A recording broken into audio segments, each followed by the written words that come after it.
Now, starting calisthenics, bodyweight strength, handstands at any age can be super confusing, knowing what exercises you should do, what progressions you should be working, and what skills you should be working towards. So today I'm going to take you through the beginner essentials that I think you should be working if you're new to this style of training, if you've hit some blocks in your current training and you just can't unlock that skill. And this is for any age, but especially for you guys and girls that are over 40, because that's where we start to struggle more and more with postural imbalances, restrictions, and bad habits. So I'm going to cover the basic skills that you should be doing or should be able to do that are going to be the foundation of the cool skills. And I'm going to run through the key mobility movements that we should be doing to help make the movements more efficient and basically unlock harder skills without having to put in crazy amounts of strength. Number one, we need to look at overhead mobility. So most people are stuck in this position. We have a rounded back, we have tight pecs, we have tight lats, and we look like this. So when we take that and try and put our hands above our head, we get this or this.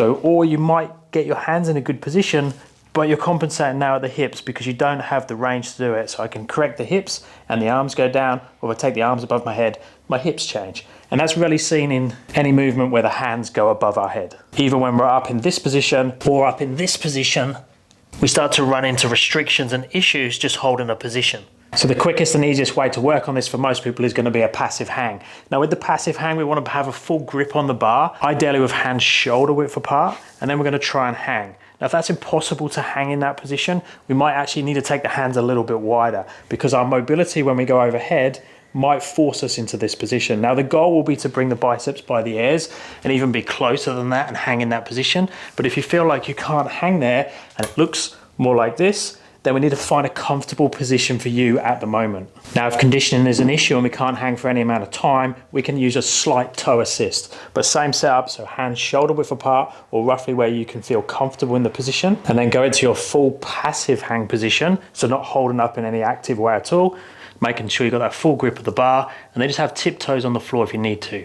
Ideally, will be without, and we just hang in that position. Now you can see my knees are slightly bent and my hips are slightly closed because I can touch the floor here. Ideally you'd have a setup where you can hang fully with a straight body and not be able to touch the floor, but just work with the variation that fits your current setup. Now the two reasons you shouldn't hang, number one, you get pain. So if you have pain in the position, some people can get rid of the pain just by moving up actively slightly. If that's the case, then cool, go ahead. But if you have pain anywhere there, then we need to find something else to do to replace the hanging until we can work you up to being able to hang. And the other reason you shouldn't be hanging is if you've got nowhere to hang. So if I put in someone's program, I want them to hang every day, but they've got nowhere to hang at home and they can only go to the gym twice a week, I want them to do something on a daily basis to open that up. So hang when you can, and when you can't, find an alternative to the hang that you can do anywhere. So if you've got a foam roller or a yoga block, you can lay over that. And there's lots of different variations we can do. Just make sure that you're trying to target where the roller is or where the block is, and we're not arching through the low back,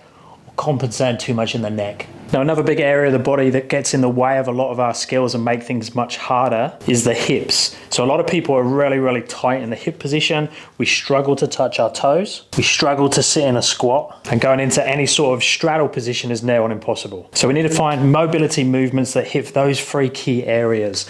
Now the lunge position is a fantastic way to start to open up these positions in the hip flexors, in the hamstring, and in the quads. So spending time in different lunge positions is going to be really good for you, and you can start to work towards both single leg versions and double leg versions of those stretches that are going to make things easier when we come to strength movements that require flexibility to make more efficient positions.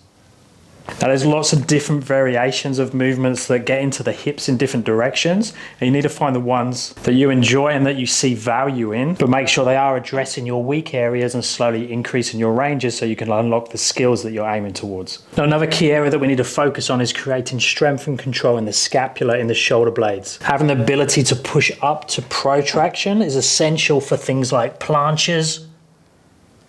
So understanding and being able to feel and move through protraction and retraction with control and conditioning is so important.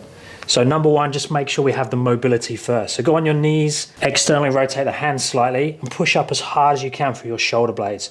You should be able to push there where you can't see your shoulder blades. If it feels like you can't go all the way up, video yourself or get someone to have a look to see whether you can see your shoulder blades in that position. Ideally, when you're up in this protracted hold, you shouldn't see your shoulder blades there and you should be able to lean forwards a little bit. If you can't, we need to work that mobility. So that thoracic mobility over the foam roller, the hanging is going to help, but also these scapular push-ups where we're going between retraction and protraction with straight arms. If it's easy, do the same thing on your toes, but make sure that you're getting that full protraction at the top. As well as the protraction and retraction, we need to have the elevation and depression of the shoulder blades when we're in a hanging position and when we're in a inverted position, so we can move through this range of motion. So I'm trying to go up and down now with straight arms from a passive hang to an active hang without arching the body too far back and forth. Once we've got that control, we can up the ante a little bit more and go into retraction and depression of the shoulder blades at the same time. And that's what we do at the top of a chin up. So I'm going to go into this in a straight arm position here, and then I'm going to pull my shoulder blades back, but also down at the same time. And that means I can arch through there.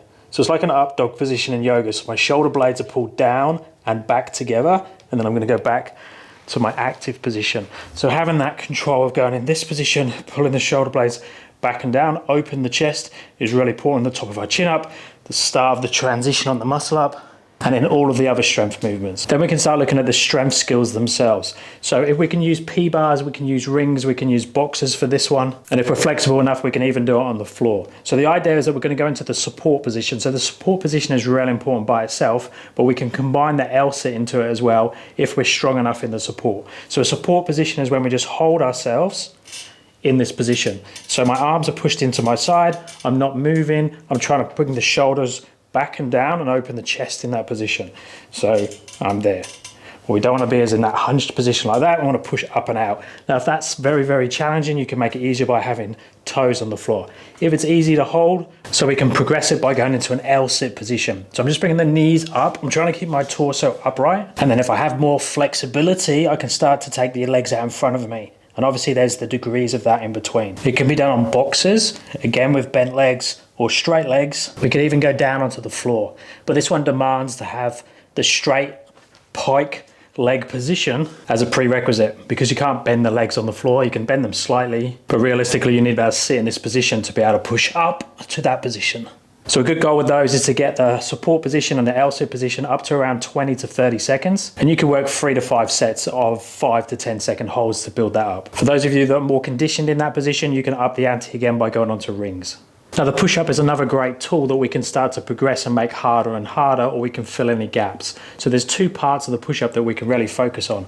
So I'm going to externally rotate the hands. I'm going to go into the top of the push-up. So obviously with this position, we don't want to be collapsed into an ugly position like this, where stuff's going to get dumped into the low back. I want to push up, make sure I'm in a strong position. Now I'm going to actually round the upper back, so go into that protracted position. And then because my hands are externally rotated, that allows me to take the shoulders forward slightly. So I'm starting to go towards a planche lean position. So again, building time in this protracted position. If it's easy, turn the toes over and I can just keep going there. Just be careful with this one that the hips don't come up in the air. Make sure all the energy is pushed up about the rounded upper back into that scapular position. And then we can do the opposite at the bottom. So I'm going to go down into a bottom of a push-up. So again, have those hands externally rotated.